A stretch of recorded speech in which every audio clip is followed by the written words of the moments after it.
Hey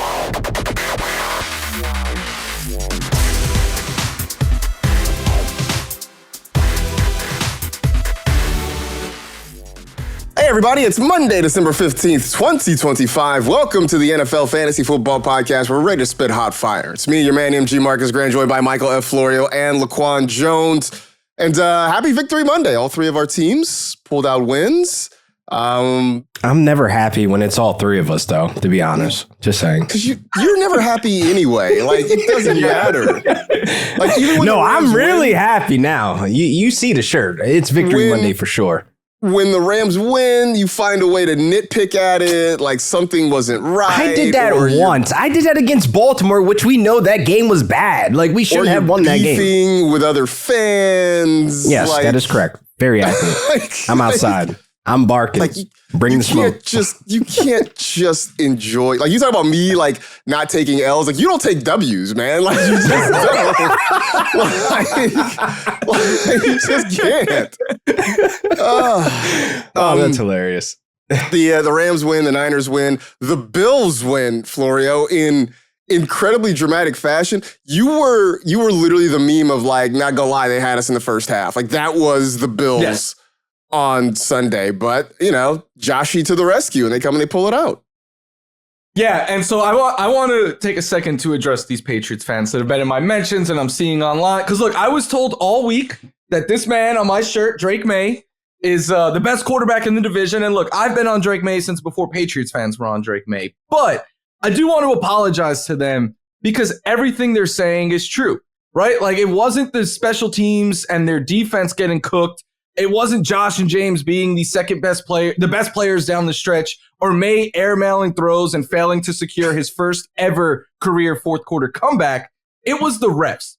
Like, we all saw when that booty catch touched the turf that led to a scoring drive and not a punt, or when they put 2 seconds back on the clock after it malfunctioned, that they were rigging it for the Bills. And look, sure, your fans provided Old Take Exposed with a decade worth of receipts. But it wasn't your fault that a day that you were so confident would end in hats and T-shirts ended in tears and excuses.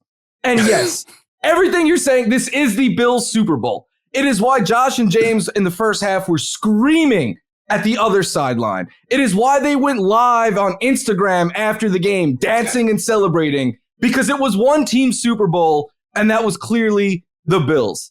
So congrats. You guys proved that either you win or it's rigged. And sorry about Josh stealing Drake's MVP shine, because he ain't getting it. Oh. Feel better There's now? so much to unpack. There's so much there. You're sweating. My timeline has just been filled. And, like, it's not just fans. Like, I'm seeing Mike Vrabel was blaming the refs. You blew a 21-0 lead. If you blame the refs, you have no one to blame but the man looking back. And we're going to talk about Travion. He is a dog, and you guys should have been using him all year. You're going to blame the refs for that, too?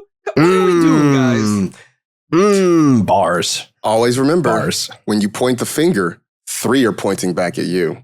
That's just the thing. Now 4. That was my finger thumb? What are you doing? Yeah, now 4 fingers are. Good job. Wow.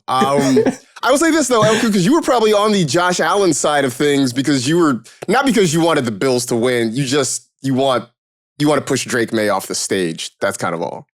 I mean, Drake May's on a different stage. He's on a whole different night. I mean, look, this is not one of those, like, what is it, the Rager nights where you have, like, 3 different stages. Drake May's not even in the ballpark. He's not even on the card. He's not even the big print name when it comes to MVP because there's only one name on the card, and that's Matthew Stafford. Jonathan Taylor. This isn't even me pushing it. There's Offensive player of the year. MVP votes pushing a certain player.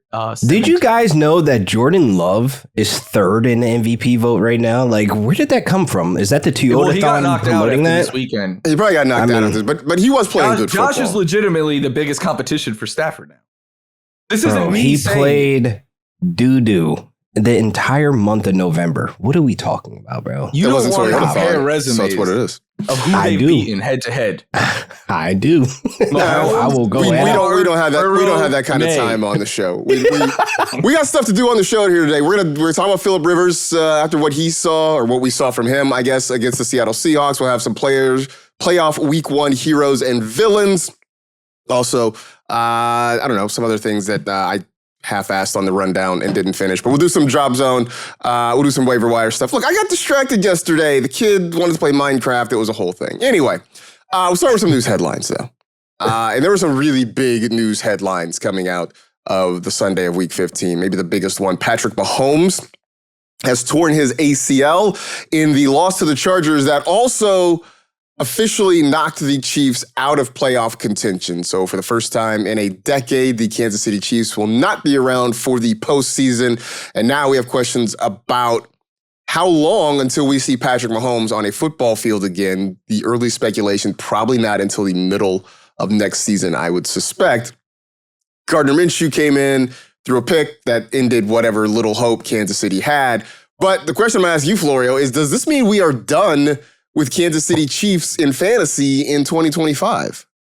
We're done with all of them except for maybe 2. Like, I still do think Rashee Rice, because the way they utilize him can be, like, I have him on a couple of teams that are going to be playing for a semifinal, and I'm going to be starting him more than likely. I haven't, like, sat down and set my lineup for next week yet, but I envision that I will. He had a lot of targets yesterday. I will say defenses are figuring out that the Chiefs just run him in the same routes over and over again on third down, and it's why he's been getting popped the last 2 weeks. But because of his catch and run ability and everything, I still do think he could be in play. And then Travis Kelce, I went back and forth on if I want to have him as a sit or not next week. But with tight end being what it is, and the fact that, I mean, Kelce still had, I think like 12 or 13 targets yesterday. Like, that probably keeps him in play, unless he just comes out now and it's like, yeah, I'm done as well. But I don't expect that. So those are the only 2 Chiefs that I think you can consider moving forward in fantasy. Yeah, it's brutal. Maybe this isn't the conversation for today, but I think there is a conversation about kind of where we're drafting those guys next year, depending on who the starting quarterback is. Like, I don't know maybe it's going to be Gardner Minshew. Maybe they go out and find a stopgap measure to kind of get them through however long it's going to be. But I think once we get more clarity on that, I think it's going to be worth I'm going to call it about today on December 15th. Patrick Mahomes is going to be out there week 1. You think so, huh? I mean, that boy got a different type of money. Yeah. The rehab. He might have different type of money. Does he have different type of ligaments? If he was a receiver, maybe not. But, I mean, Phillip Rivers showed us that you don't have to be the most mobile to play QB. Like, I don't think we'll get running Patrick Mahomes next year. I kind of wanted Rivers to kind of move a little bit out of the pocket. We're going to talk about that in a bit. Did he, though? We'll talk about that in a second. Like, Joe Burrow played the next year, right after. I don't remember when exactly he took. I know that it's different timelines, but it was early in the season that I think gives you a chance 9 months to be out there. If I'm not, I might be wrong, but I think the first 4 weeks is when Burrow tore his ACL, and then that's when he came back earlier in the season, and I think that was the speculation that offseason if he was coming back, and he did. So I think the timeline for Mahomes is a little bit more like at least the first couple of weeks he's going to miss. I did see people putting out this like 9-month timeline, immediately after it happened, which again would put you into mid-September. So maybe he does. Week 1 might be tight, but do you want him out there week 1 is the thing. That's too. the other part people of that. Said this about Adrian Peterson. All right, he was made in the lab, obviously. He had adamantium bones. Like, I don't know. There's something different about that. Freaking Wolverine. I'm not really it's sure. no guarantee, but we're going to hear the entire summer conversation is going to be, is he going to be ready for week 1 or not, in my opinion. Well, I'm saying it now, December 15th, 2025. I'm fading all Chiefs pass catchers. Like, I have no interest in whatsoever in the Worthy of Rice or whoever they add through the draft. Like, Kelce, he's likely riding off the sunset, so there's that. So What are we looking at in 2026? Like, the run game sucks. Pacheco is not getting over 2 yards per carry at this point. Well, he's going to be Hunt. He's cooked. Like, that's why I'm like, this entire team is like not fantasy like interesting for me in 26, at least. Like where we look at Mahomes, like, yeah, I'll take the dart on him and like past the 12th round. I mean, honestly, if you go in 2 quarterbacks like most of us do, but I don't see much for me to be interested in. Yeah, I mean, they're going to have a complete overhaul this offseason, I think, offensively. Yeah, it's going to look really different next year. Is that really Odell Beckham's music? Oh my God! Yeah, they could trade for one of these disgruntled wide receivers. Don't. We're not doing the OBJ thing. Is that DeAndre Hopkins? Yeah. No, he's already gone to Tennessee, which is generally the rest home for wide receivers. In Baltimore. Yeah, he's back to the Chiefs. Yeah. So I don't know. Speaking of wide receivers, old wide receivers, definitely something that was noteworthy. DeAndre Hopkins, Davante Adams re-aggravated his hamstring injury against the Lions, and he was forced to leave the game. And the early reports from Sean McVay are that it does not look good. That it looks very unlikely that he will play on Thursday night. Beyond that, we're still not sure. But I'm going to ask you, LaQuan, obviously as the Rams homer among us. Who's the next man up? I mean, obviously we know Puka is going to get 11 billion targets, but when Matthew Stafford decides to throw a changeup and not throw it to Puka, who gets some of those targets? So I actually haven't sat down and looked at the time of when Adams went out and like who became the secondary third target of that offense. But I'm hoping a guy like Tutu Atwell, who was back, that made an amazing catch that we thought hit the ground or he stepped out of balance. No, he caught that and kept the drive alive. And I think him being a deep threat and having the chemistry with Matthew Stafford in previous seasons that we've seen him make clutch catches. I mean, 3rd and 12. I mean, 4th down. Like Tutu has the reliability that Stafford can trust, but I'm not ready for fantasy to say, hey, we can put him at the flex. We can put him as a wide receiver too. Just based on that, we know this is going to be a hyper-focused offense based on Puka Nacua. And I think Puka with the cramps, it scared some folks, but at the end of the day, we already know dad's strength is real and Puka is a bully. So I look at this as you got to have to rock with Puka, and that's it, because I don't really have my faith in Jordan Whittington. I don't have my faith in a Terrence Ferguson or Tutu Atwell in starting lineups for semifinals. No Konate Mumpfield, no Xavier Smith. Did you see the catch he almost made, man? I mean, if Mump came down with that would be like one of the generational catches for a rookie, because it's just like he had his hands on it. I wish he came down with it. I don't know if you know what I'm talking about, but if you know, you know. But Mump can play. I think he needs more opportunity. It's just like, is he going to push Xavier Smith or Tutu Atwell or Jordan Whittington to the side for, some full-time duty with Davante Adams out? Also, you talk about generational catches for a rookie. The Odell catch happened his rookie year. Oh it's never I said one of, not the. Right. One of. I'm just making sure we're clear. Just making sure we're clear on that. That's all. Also, Christian Watson suffered a chest injury. He left the game on Sunday, although the reports this morning, Monday morning, were that maybe it's not as serious as originally feared. Still no timeline on how much he will be out or if he will be out at all. See a lot of stuff from Packer folks that maybe Matthew Golden now is, if Watson has to miss time, he's the guy next in line to kind of take over a lot of those routes. I mean, Florio, are you buying into it maybe being Matthew Golden's season if we don't have Christian Watson? So I will say I was watching that game because I have Christian Watson in a couple of fantasy leagues, and one of which is coming down to today, one of which I lost by less than 2 points. I'm like, if Watson was out there, I win that game. But watching it, like Matthew Golden did get utilized a lot after Christian Watson went down. The issue is Jaden Reed, who is back now, right, was their top target. Yes. Mm-hmm. Romeo Doubs was still playing the most routes out there. So to me, Golden at best is like, he might have the highest ceiling of the three of them, but I still can't sit here with certainty and tell you like, yes, go get Matthew Golden and get him in your lineup. He's like a deeper league play. Someone I want to like, if this was the middle of the season, I'd be like, go get Matthew Golden right now. But in the fantasy semifinals, I don't know. I'm not confident enough, at least, to put my season on the line in something as not that we don't know enough about yet with this Packers room, because we haven't seen this Packers room yet without Watson and with Reed out there and stuff like that. So yeah, I'm not. To me, it's kind of like a deeper dart throw type of play. There's upside though.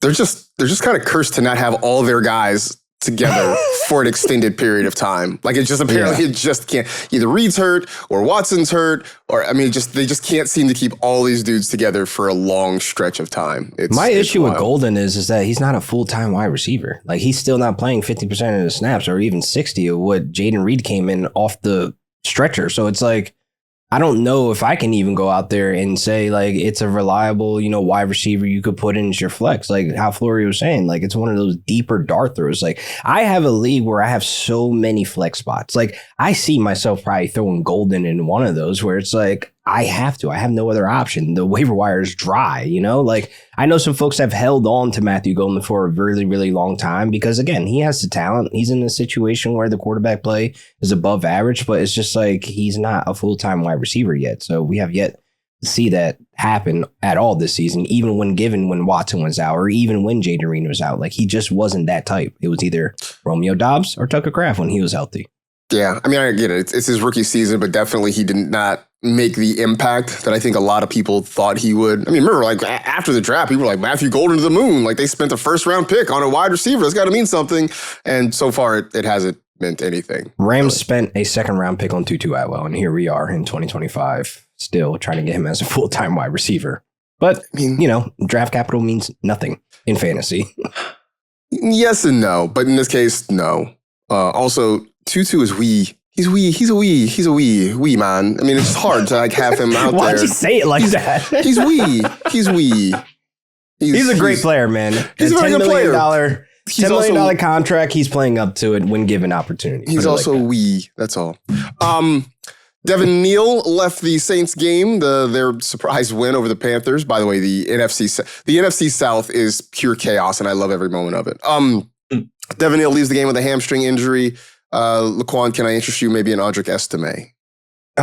Man, this guy again. He keeps popping up. I don't know, man. Because, like, there's always that moment where you're like, next man up. And then you look and you're like, it's Audric Estime. Damn it. So you don't really want to trust him, but we've seen the Saints hand the keys to the next man up 3 times now. I would say when Alvin Kamara was not doing great, Kendre Miller got the rock. And when Kendre Miller went down, Devin Neal got the rock. Now we're looking at Audric Estime. This run game isn't great. It's not one of those run games that I could see myself saying, yes, he's a starter this week. Flex, get him off the waiver wire. No, it's still the Saints rushing offense that has been bottom of the table for most of the season. So, no, I'm not interested. I'd rather pivot to other options if there are on the waiver wire. Blake Corum is still surprisingly on the waiver wire. I don't know why, but he's there. But I look at it like because only 40% of leagues are left playing right now. But I'm just saying, you should have stashed him 3 weeks ago. The month of November, this guy was starting to ramp up. I don't know why he hasn't been stashed, but it sucks that Devin Neal is going out because I think he was on the verge of putting up like a 20 burger. Like, this was one of his best games that I've seen him, actually on the upward of like, oh, we're about to cash in like some RB2 numbers. But him leaving the game is just like, oh, are you serious? And also Woody Marks. Like, I know this is a sidebar, but I had both of these guys and I'm thinking like, oh, they're about to put up RB2 numbers, but then both of them go out. So it's like, now I have to pivot to the waiver wire for guys like Audric Estime that I cannot see myself trusting and feeling good about heading into the next round of the fantasy playoffs. For the record, Tyler Shuck yesterday ended up leading the Saints in both carries and rushing yards. Obviously, some of that having to do with I could put the Spencer Neal's Rattler injury. fan train to bed now because Tyler Shuck looks like he's the guy now. So he's not Mr. Right. He's Mr. Right now. Like, I don't think he's the long-term answer. He's their best option. He's their best option, but he also isn't going to. He isn't the guy that means you get to stop looking for quarterbacks. You know what I'm saying? Well, yeah. Like yeah. It's not. Right. The Saints aren't looking at Tyler Shuck and being like, "Well, we're done. Like, we're out of the market now." Like, that's not the case. No, but there's potential there. There's potential. Sure. I say that because like the last couple of weeks, you guys know, like Marcus had shouted him out as a potential flex option as super flex leagues and a starter at a point. But I'm like, watching him closely now. Like, I've been watching a lot of Saints games this season. I don't know why, but just like some of them players are interesting. And then, I'm a huge Juwan Johnson fan, but Tyler Shuck has looked like at an above average quarterback play at times, getting out of the pocket, rolling out, taking the long ball, throwing downfield. Like, he's doing everything above average. Let's just say that. Like, he's doing what he's supposed to do to hold on to the job. And I like what I'm seeing from him. So the potential is definitely there. 2026. Get some more weapons. Let's just say it's going that. to be very interesting to see if a 40-year-old quarterback can progress or if he's kind of just at the level that he's at. I mean, I don't think Tyler Shuck takes them out of the Arch Madness sweepstakes, right? That when we're looking at Arch Manning next year, or whenever he's ready to come out. Is he coming out? I was about to say. Not this year. Not this year. No. No, his grandfather, Archie Manning, has said right from the beginning of the season that he's not coming out. He later apologized for saying that, but I'm like, all right, what's going on? Well, also, the first few weeks of Arch were not great. He turned it around, and he absolutely was playing great football at the end of the season, but it was not great at the start of the year for Arch Manning. So anyway, that's news headlines. Want to get to what was the biggest story, though, of Sunday, at least leading into Sunday, and that was the return of Philip Rivers. 44 years old, off the couch, a grandfather who'd been coaching high school football for the last several years, comes back to start for the Indianapolis Colts against the Seattle Seahawks. The final numbers on Philip Rivers on Sunday, he was 18 of 27, 121 yards with a touchdown and an interception. That translated to 6.3 fantasy points. Also had -5 rushing yards, in case you were interested in that sort of thing. LaQuan, your thoughts on what you saw out of Philip Rivers on Sunday? I'll say this. For a guy that's 44 years old, to come in with that much confidence, to go out there, potentially beat the Seahawks, I look at it like this. I'm happy with his performance coming off the couch, but it's not enough. It's not enough to support a Michael Pittman. It's not enough to support a Tyler Warren. So I do hope that, this could be one of those feel-good stories, but then it's like, all right, let's get back to reality. Let's get back to where we saw Riley Leonard last week, because Riley Leonard looked better in those 3 quarters than Philip Rivers did in 4 quarters and almost a triumphant victory against the Seahawks.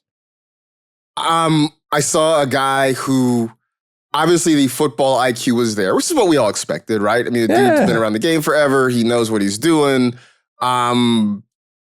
But also a guy who has 0 arm strength left. The sidearm doesn't look the same, Marcus. Like it just looks like me throwing a foam ball. There were some of those throws, Florio, where it looked like the ball was 20 pounds, the way he was trying to sling it, right? And just throwing these balloons out there. And I'll say this, more often than not, they got there, right? He was 18 of 27. The completion percentage was good. But Florio, can we have Riley Leonard back now? Just for our own fantasy? No. What? No. Why? What? I want Philip Rivers. Why? No. It's entertaining. I'm not a Colts fan. I'm not rooting for them. I'm rooting for fun. And Philip Rivers, look, yeah, I get it. On his deep throws, he had a 4.7 passer rating on any throw with more than 10 air yards. It wasn't pretty.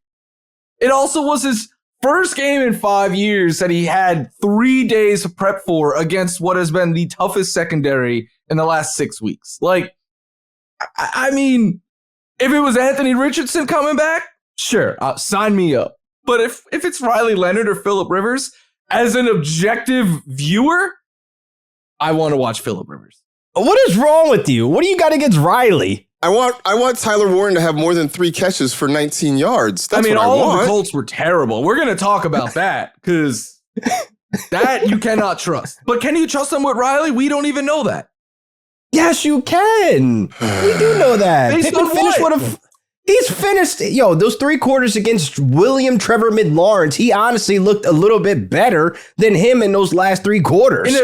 In a game where the defense had 0 prep for him?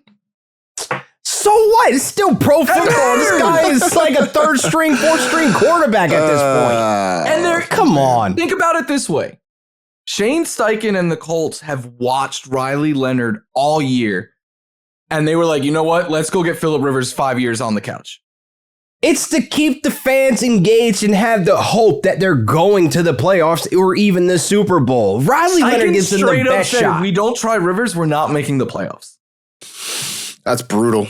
That's rough. If I'm Riley Leonard, I'm just I'm going to walk I would be into a so lake. angry. What are we doing? At least Riley can move out of the pocket. Rivers looked like in pain. Like, let's be honest. Like, I was like, bro, the Seahawks are not letting up. They were coming after him. They very curious how they did almost win. I'm very curious how Phillip Rivers feels this morning. Like, physically, how does his body feel this morning? Like, that's what I want to know. Boy, I know how I felt after that 40. I mean, like I said, I played softball for the first time last summer, for the first time in years, and it wasn't the worst, but it also wasn't the greatest. Like, I wasn't trying to get out there and like do it again the next day. So that's all I know. I got softball Wednesday night if you want to come through. Yeah, I'm cool on that. I'll come cheer you on. And, go team, go. I need a little more warm-up time before that. Anyway, so week 1 of the fantasy playoffs in most leagues, almost completely in the books. There's still the Monday night game between the Steelers and Dolphins.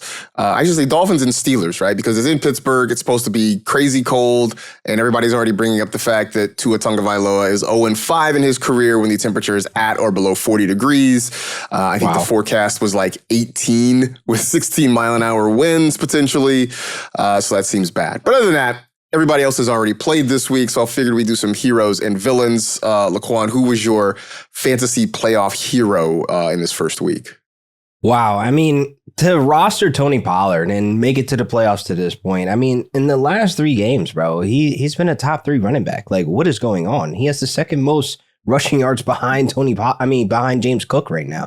Tony Pollard coming out of nowhere, putting up these strong performances. He has to be a hero for one of those teams that were on the fence, the 7th seed team that, made it with Tony Pollard as their RB3, as their RB2, whatever the case may be of how you drafted him. But he has given us production where we have not seen this for a very long time. Like, it's one of those things where we look at the Titans offense. It's like, it's the Titans offense. They're not doing anything. The run game is pathetic. The O-line is not great. But these last couple of weeks, Cam Ward has been looking a lot better. It looks like he's starting to form into this QB1, the number 1 draft pick that they picked.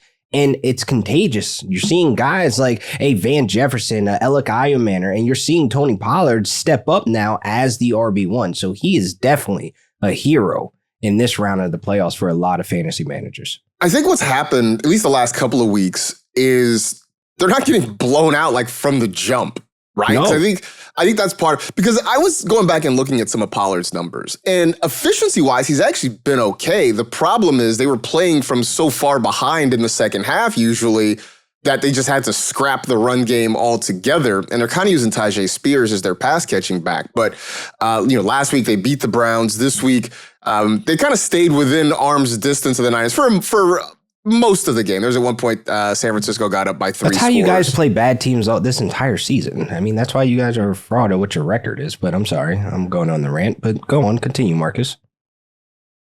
So Tony Pollard got some opportunities because, they were actually within striking distance for some part of the game. I think that has a lot to do with it.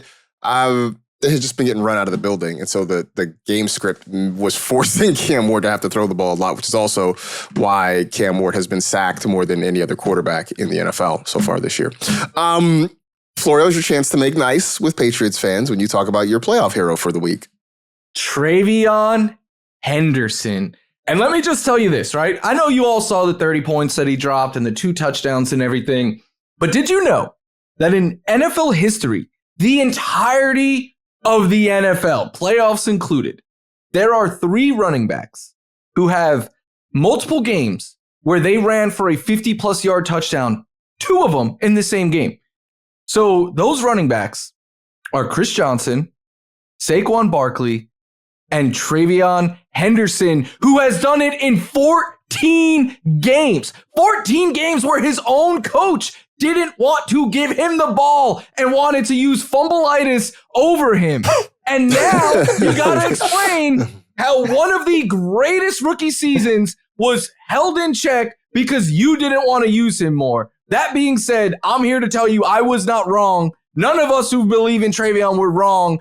It was the coaches who were wrong. Because in the history of the NFL, right, 3 rookies have had 4 touchdown runs of 50 or more yards. It is Saquon, Travion, and some dude named Lenny Moore who none of you know who he is. That is all-time how far back. Colts great Lenny Moore? All right, Marcus knows who it is. But of course Marcus knows who it is. I was about to say. So that's it, right? This is Lenny Moore from 1956, by the way. Like, that's how far back we're going. They were still the Baltimore Colts then.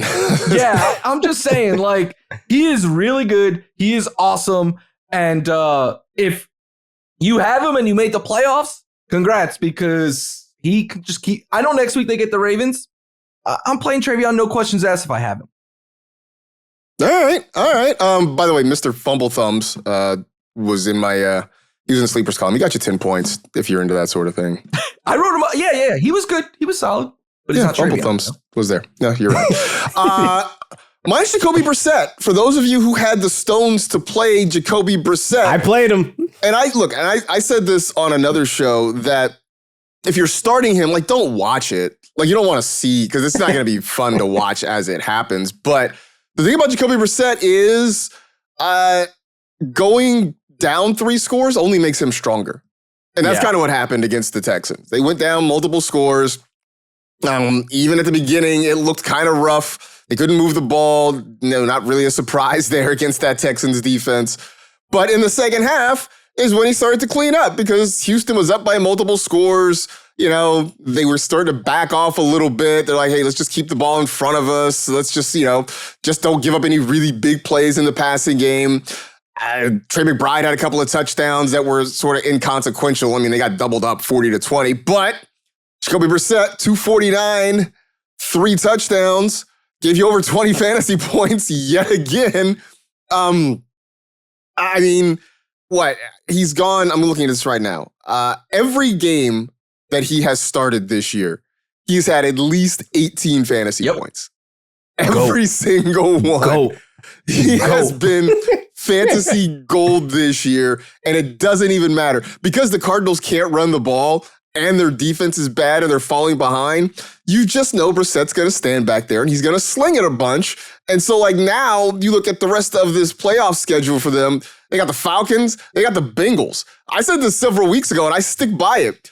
Jacoby Brissett's going to win people championships. Yeah. It's going to be crazy, but he is going to win somebody championships because the schedule is set up that way. The offense is set up that way. It's not always going to be fun to watch, but it's going to happen when it's all said and done. So, facts. I would be remiss if I didn't point out, though, that J.J. McCarthy outscored him. Oh, my God, bro. Please. So did Trev. So did Bo Nix. So did Brock Purdy. So did Goff. We got a 20 burger. We ain't going to sit here and do that, bro. Hey, I tweeted out, like, him doing this against Houston is super impressive. But I'm just pointing out.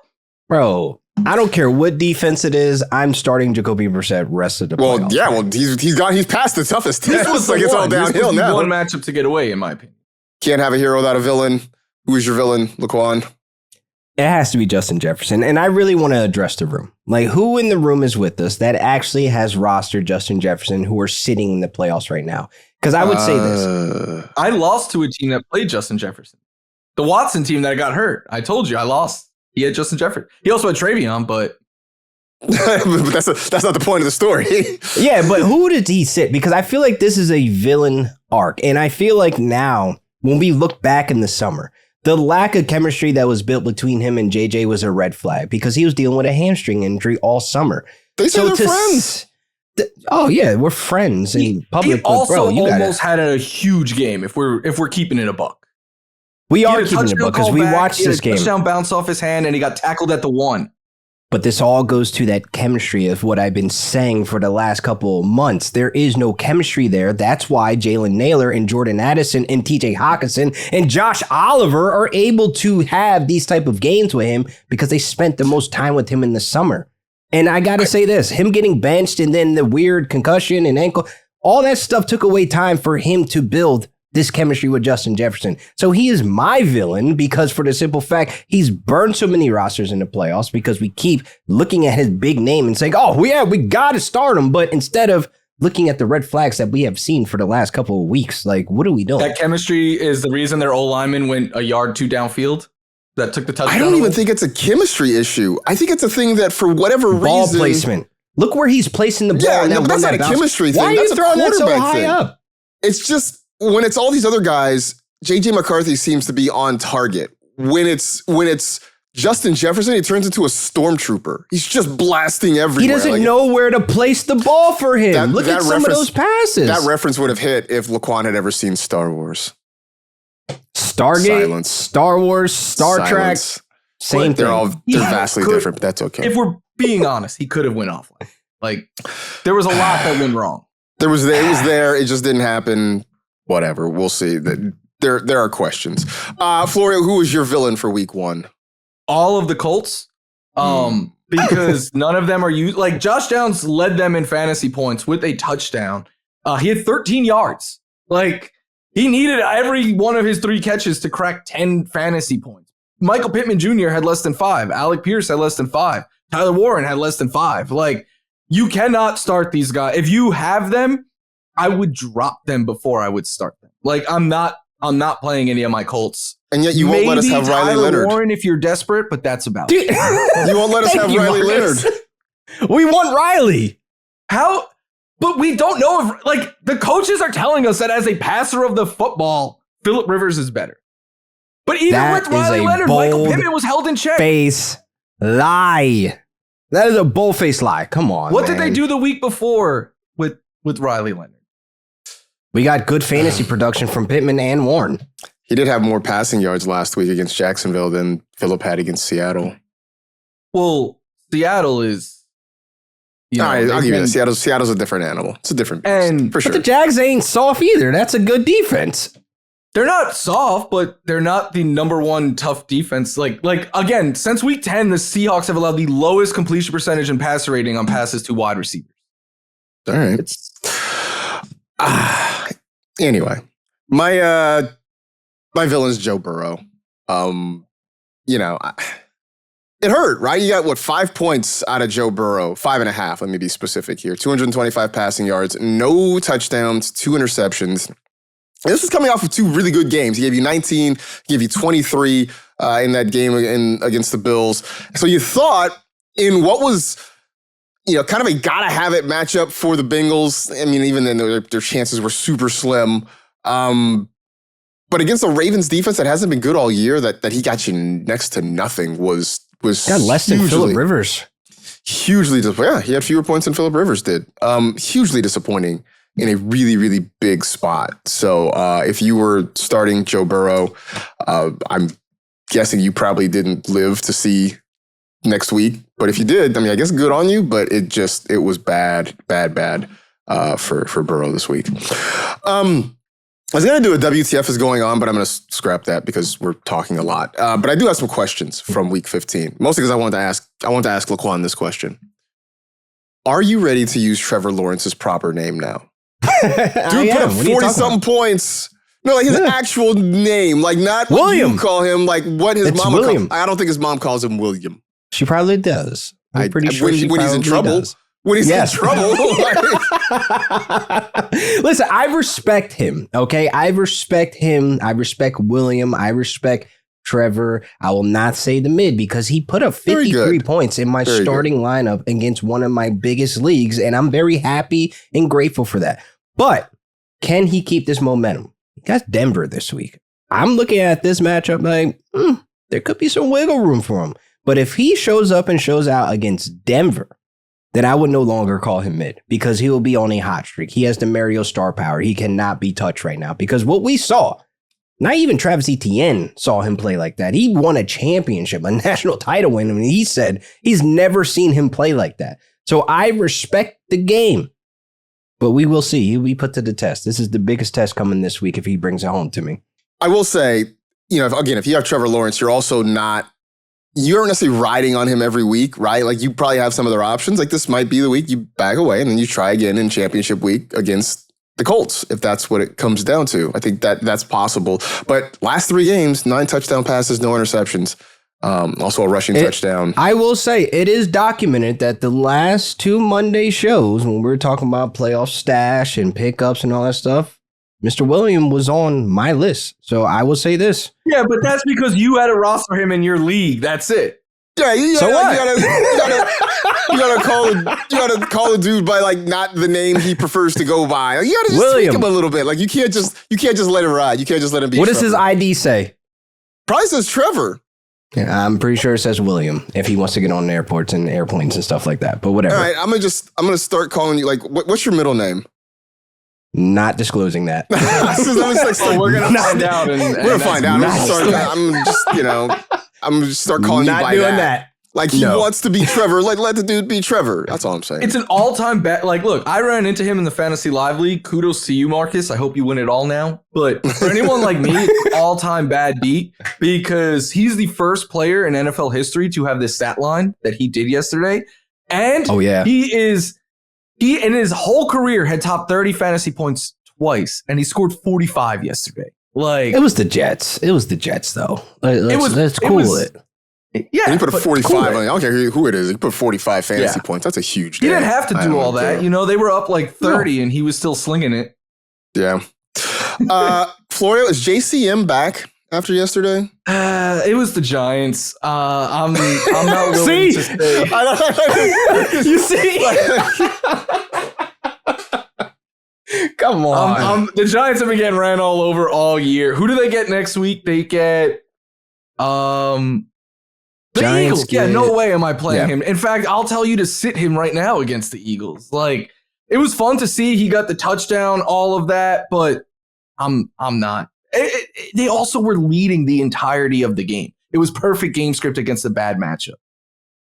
All right. I mean, I think that's fair. I was hoping that was going to be Chris Rodriguez, and then all of a sudden he was a scratch on Sunday morning, and so that opened things up for Speaking of scratches.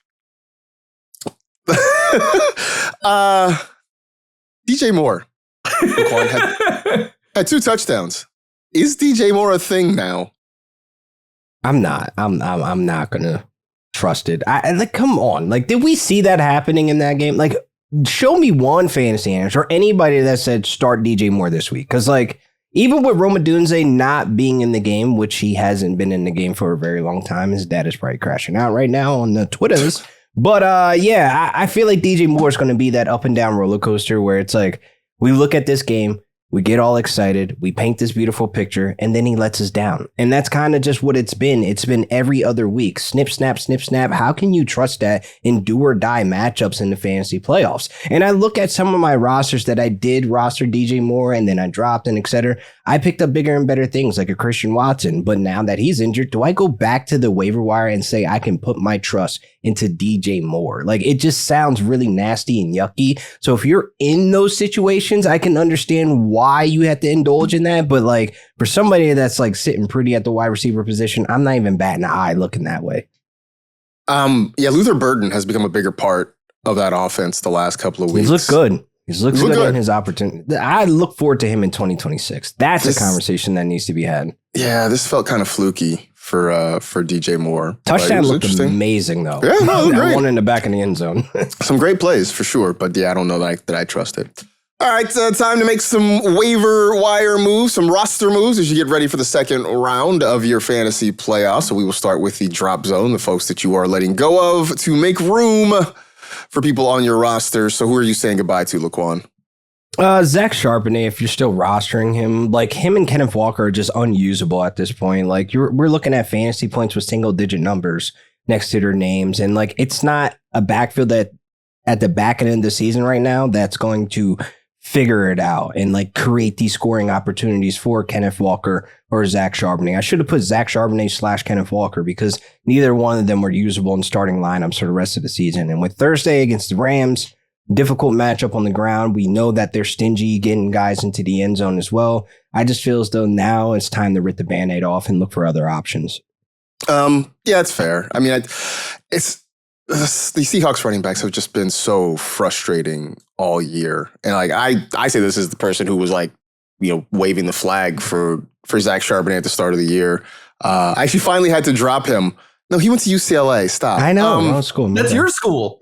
Yeah, that's the school my school. You have weirdly adopted. So like, good luck with that. But I finally dropped him on the fantasy live team, which means I should probably change my name because the name of the team was Sipping Charbonnet, but now he's he's not on my roster anymore, so I don't know if I can keep it. I'm too lazy. I'm not going to change it, but that's what it is. I get that. So, my name in that league is just Florio, so you're not as lazy as me. Well, in one league for a long time, I had 2 girlies and 1 cup, so they're no longer on the Rams team, but name's kind of cool. Yeah, I get that. I forgot they did overlap, huh? Was it maybe a year or two? It wasn't very long that they overlapped. Was it? A couple years. It was a couple years. Okay. Yeah. All right. Florio, who are you dropping? Isaiah Likely, you are dead to me. No, I'm kidding. But yesterday was tough, man, against the Bengals. And I was talking up Likely saying that he had been running with bad luck because he should have had a touchdown catch last week. He should have had one the week prior to that against the Bengals. He went for 95 yards against the Bengals. And I know it was a game where Lamar threw 12 passes. That it's hard for anyone to have success when your quarterback is throwing 12 passes. But in a league where I sat Jake Ferguson, who scored 3.6 fantasy points, for Isaiah Likely, I still somehow made the wrong decision because Likely gave us a big 0. So tonight, I need 13.5 fantasy points out of Tua Tagovailoa. You know how big that 3.6 from Jake Ferguson would have been? Because 10 versus 13 with Tua is a completely other ballgame. It shouldn't be a lot to ask, but unfortunately, it feels like a lot to ask. Tua in the cold getting 13. I mean, I like your chances. I think it's possible, but you're going to be sweating it to the end. Yeah. It's a 5-point passing. My commissioner was like 4-6. Let's just split the difference and make it 5. So maybe that pushes it over a little bit, but we'll see. Yeah, I think you're going to be waiting till the end. Half the league wanted 4-point, half the league wanted 6. So the commissioner just made it 5. It's one of the weirdest features of this league. It is, but I don't really hate it. I mean, I really don't. He's like, all right, fine. Half you want this, half you want that. Now nobody's happy. Great. Shout out to him. Sometimes that's what you got to do as the commissioner, Marcus is bringing dad logic into this. Nobody's happy. Nobody's happy. This is how it's going to be now. Just live with it. That's all you got to do. We can let go of Xavier Worthy now. And we probably could have let go of Xavier Worthy a couple of weeks ago. But I think especially now, with Gardner Minshew taking over the Chiefs out of the playoff race, and not that they're going to pack it in, right? I just don't, it's a group of veteran guys who've had success. They're not just going to suddenly just pack it up and go home. But Xavier Worthy has not consistently provided you with much of anything. He hasn't scored a touchdown. Only one touchdown all year long. That was back in week 6. Beyond that, it's generally just single-digit points from Xavier Worthy. A lot of times, less than 6 or 7 points for him. It has been bleak. Now you get a quarterback change. You don't have Patrick Mahomes anymore. I don't see any reason to even. And I just look. He was rostered in 75%, I think, of NFL.com leagues. You don't have to do this to yourself. You can move on from Xavier Worthy. If he played for any other team, it's 25. Yeah. If he played for the Ravens, he will be undrafted. He'll be undrafted. Just say that. Ravens, he'd be the Raiders. People, Walker. If it was the Raiders, nobody would know his name. That's what it is. So Bucks? That's where we are. Maybe Baker might give him a shot more often than not. I mean, we see Tez Johnson going out there making noise. We might need to have maybe later in the week. We may need to have a Jalen McMillan conversation because. He's back, so we'll see. Anyway, those are the guys we're saying bye to. Who are the people, Florio, that we may be potentially saying hello to off the waiver wire this week? Quarterbacks, if you need a stream, I think Bryce Young is in play next week against the Bucks. Marcus, you were talking about on Fantasy Live the other day. You just start quarterbacks against the Bucks. Marcus Mariota has showed to be a very safe floor quarterback, but next week could be a game where he's chasing points a little bit. Tua, depending on what he does on Monday night, but they have a favorable matchup next week, and so does Aaron Rodgers. So that is streaming options for those going a little deeper. There was a lot of running back injuries this week. Michael Carter, because Bam Knight was carted off. We already spoke about Ja'Cory Krosky-Merritt, Blake Corum, LQ's boy, Audric Estime we've already spoke about. Raise your hand if you also knew. LQ's boy. Yeah. Raise your hand if you knew who Jawar Jordan was before yesterday, but he might be the Texans RB1 now. That's the guy who was menacing Aladdin in the Disney movie, right? And then DiMercado and Dare Ogunbowale just as deeper options there. Receivers, Packers guys, Jaden Reed, Romeo Doubs, Matthew Golden. Jalen Coker had a really nice long catch yesterday. Talk about Mitchell, the floor is low, but the ceiling is high regardless of QB. And then LQ's boy, Tutu Atwell. And then I don't know what Dalton Schultz has to do for more people to pick him up. Like, he's just been a legit tight end one for 2 months now. It's not a sexy name. Yeah. And he's still out there. Darren Waller, because they have a favorable matchup next week. And then Colby Parkinson, because LQ, you could speak on this, but if Davante is out, I think Parkinson suddenly becomes your top end zone option. He does. And again, I've texted you guys yesterday about the tight end screens. It does not look like it's going anywhere. I hate the play even when it works. I'm just saying, it just causes destruction. And then when Aiden Hutchinson steps in the middle of it, it's even worse. But I showed you guys a tweet from 2021. I've hated this play since being a Rams fan. Like, I just do not like the play. It's just dumb. And when it doesn't work, it looks horrible. And then that happens. But with Davante Adams down, he does become more of a full-time reliant, like, red zone target for Stafford, just because we see these little bootleg underneaths, and then he bullies his way into the end zone. That's kind of what Parkinson is. I mean, it wasn't a touchdown, but they called it a touchdown. Lions fans keep crying. Put the cat back in the cage and call it a day. Yeah, I mean, it wasn't a touchdown. Seattle too. So that's true. That's a really good matchup. They're not good against tight ends. Seattle. I mean, look, Tyler Warren had the matchup against Seattle, but it was Phillip Rivers. Okay, if Riley Leonard, who should be included on the waiver wire, Florio, needs to be the starter to get Tyler Warren fantasy Riley relevant. Leonard in the fantasy. Yes. You'd start him? I'm not starting him. I just want him. I'm kidding. I just want him to make it better for the other guys. Outside of JT. Listen, just because he's Jonathan Taylor. You know? Yeah. I just want to see Riley go. Monday night next week. Come on, what's going to be more fun?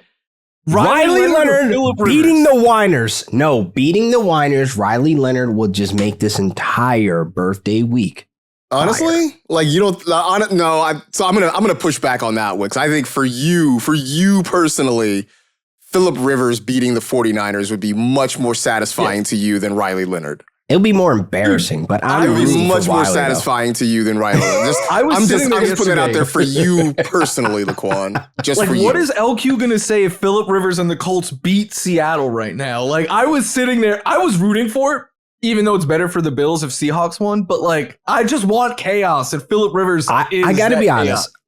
I had the Rams game on the big screen, and then I had the Colts game on my phone on NFL Plus. And I'm sitting here watching game in and out, and I'm like, it just doesn't feel like Rivers is about to get this feel-good story victory. Like, it just didn't feel that way because it's still the Seahawks, bro. And, like, I knew Myers was going to go out there and hit the game winner. Like, it's just like, that's just what it is, you know? Like, and Rivers played his heart out. Like, I give him the respect and credit, but it's like, bro, come on. You could have got more out of Riley Leonard. If they were gonna win, though, it was gonna be like a 16-15 kind of score. Like, they weren't gonna win a 27-24. It wasn't going to be a bomb to Alec Pierce and then, game winner. No, not at all. Anyway, that was the whole thing about Colby Parkinson and tight ends, which time for Harold Fannin watch. So in case you forgot, last year, LaQuan made a bet that if Jonnu Smith finished as a top 5 tight end, he would dye his hair blonde. Jonnu finished tight end 4. You showed up looking like Cisco. So now this summer, you decided to double down. You said you would dye your hair blonde. It wasn't even the summer. It was fresh blonde. It was February where I made this gamble with myself and dyeing my hair again. Fine. But you said you'd dye your hair blonde again if Harold Fannin Jr. finished as a top 5 tight end. He's currently the tight end 8 with 155 points. He's 10 points back behind Tyler Warren right now, who is the tight end 5. In between them, Dallas Goedert and Brock Bowers. Now, here's the thing. Harold Fannin did not have a good game on Sunday against the Bears. Tyler Warren now has to deal with either Phillip Rivers or Riley Leonard as his quarterback. So both of these guys are sort of backing up right now. Do you understand this is how the Jonnu Smith story ended as well? Like, guys were just declining and Jonnu just kept rising. He kept having like these 2 touchdown games and then like a freaking 40% target share because Mike McDaniel wanted to get him to the top 5. Like, I feel like this is going to happen again. LQ, say it with me now. Go Bills.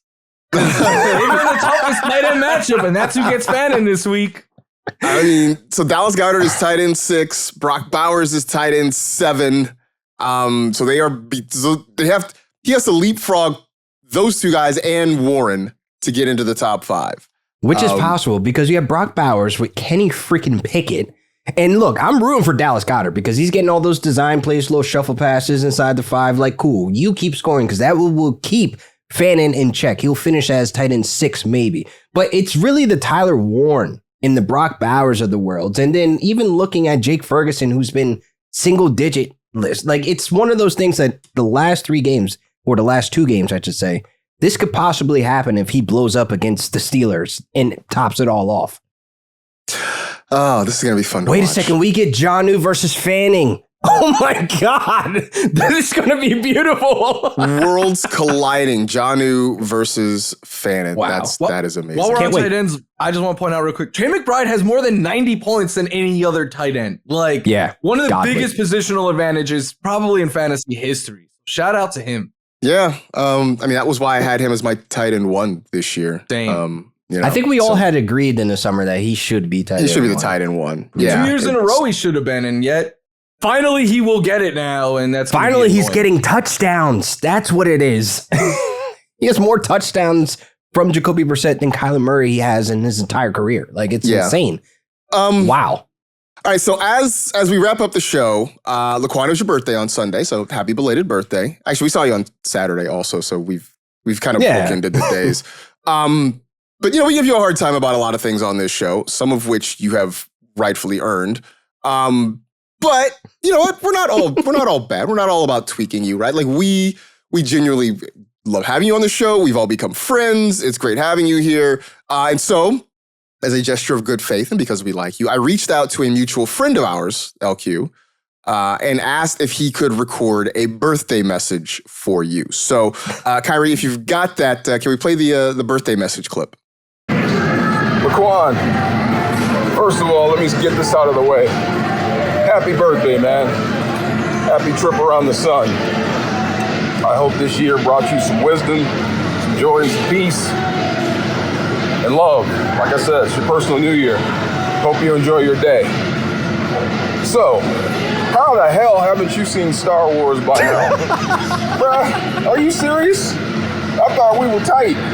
I thought we vibed on every level. We definitely vibe on Rams football and fatherhood and shopping at the same grocery store.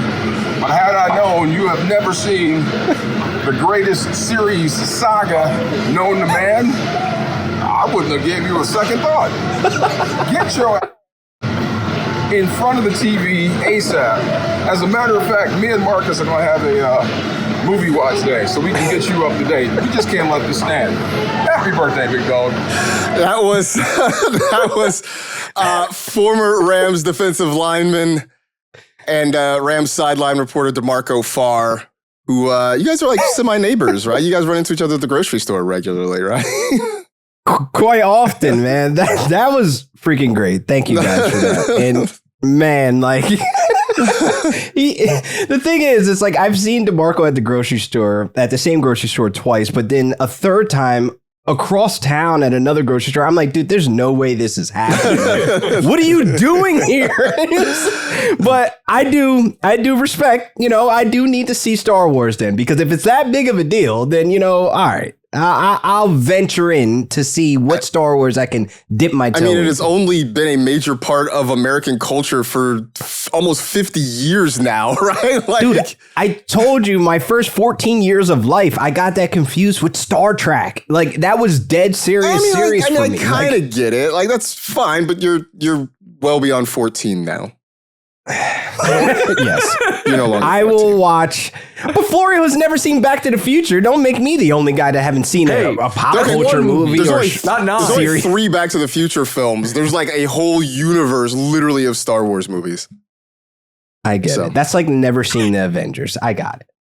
Actually, it's worse than never having seen the Avengers. It really? might be the worst movie series you It could never came see. out almost 50 years ago. Like, they've made 9 whole movies, had a ton of television shows. Like, yeah, the Avengers was a big deal. Like, I get it. That's kind of recent. That's recent.